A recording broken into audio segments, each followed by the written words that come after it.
Oh, they got all kinds of shit. Yeah, now they got a 30-day shot. They got all kinds of shit now. See, but I don't like that. You know why? Because now you got to depend on that. You know what I'm saying?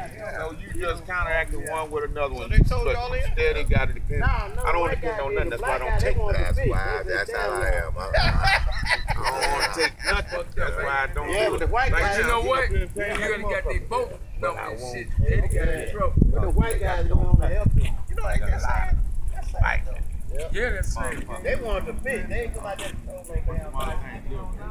I already know. First time they say, the first thing you say, no, man, we ain't got nothing to do with it. You know, all that old shit.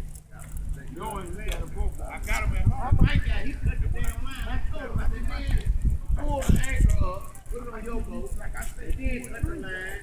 And then, after we get through, you can give him his anchor. He cut the line.